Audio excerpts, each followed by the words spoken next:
sommes sortis de la rue Soufflot, nous sommes descendus du Panthéon jusqu'à la rue Saint-Jacques. Eh bien, nous avons emprunté le chemin qu'empruntaient les pèlerins jadis qui se rendaient à Compostelle. Ils devaient donc traverser toute la route de Paris. Ils arrêtaient ici et ils faisaient leur dévotion à l'église Saint-Jacques.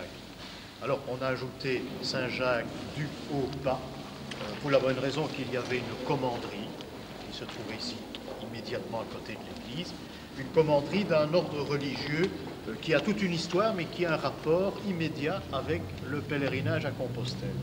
Haut-Pas, ça n'a rien à voir avec la façon de marcher, quoi qu'il y en a qui ont expliqué ça d'une autre façon.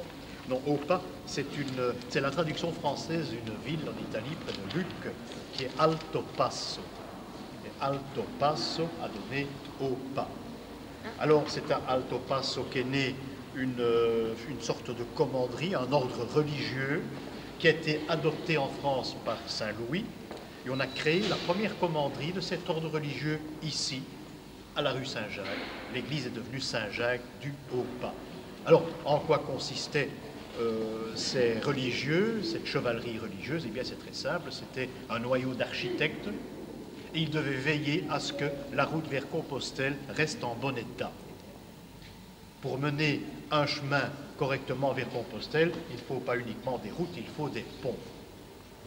Ce sont les ponts qui mènent d'endroit de ville en ville, de village en village. D'où une corporation religieuse qui a été fondée ici, les frères pontifes, et tout ça découle du même endroit. Les frères pontifes sont nés ici, et il se peut que ce soit les mêmes constructeurs, les mêmes bâtisseurs qui ont réalisé les commanderies templières. Donc tout, en principe, serait né ici, à Saint-Jacques-du-Haut-Pas.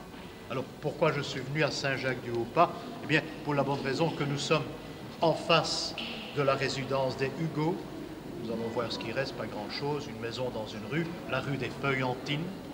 Immédiatement à côté, ici, il y avait le presbytère, il existe encore, mais il a été un peu transformé, où habitait l'abbé de la Rivière. Juste à côté de l'église, vous êtes passé devant. C'est là qu'il a eu ses premiers rudiments de lecture, de latin et de grec. Dans tout petit, je vous expliquais, il venait chez l'abbé Desfroquets qui avait épousé sa servante. Tout ça se passe ici, à la maison à côté. Ça, c'est le deuxième pendant de l'histoire. Donc, il faut retenir Saint-Jacques du Haut-Pas, c'est important, corporation, route vers Compostelle, construction des commanderies templières en principe. Retenir que nous sommes sur le chemin de Compostelle et également retenir qu'Hugo ici venait certainement. Sa mère venait faire ses dévotions, il n'y a pas d'autre église dans le coin, on n'est pas accepté chez les Feuillantines puisqu'elle n'existe plus, donc il n'y a que l'église du Haut-Pas qui existait, l'église Saint-Jacques. De sorte le bastion du jansénisme, ici, à cet endroit. Le bastion, c'est un nommé Saint-Cyran, je pense, l'abbé Saint-Cyran qui a été inhumé ici, je crois que c'est Saint-Cyran, avec Y, Saint-Cyran, C-Y, c'est ça, qui a été inhumé ici. C'était le grand patron du jansénisme, il était inviolable.